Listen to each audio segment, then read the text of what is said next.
Welcome back to another technical deep dive here in the debug zone.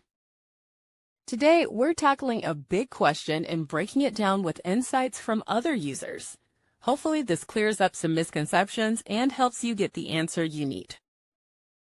So buckle up, stay a little curious, and let's jump right in.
And that's a wrap.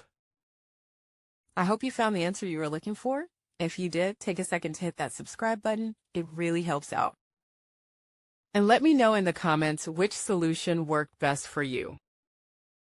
See you next time in the debug zone.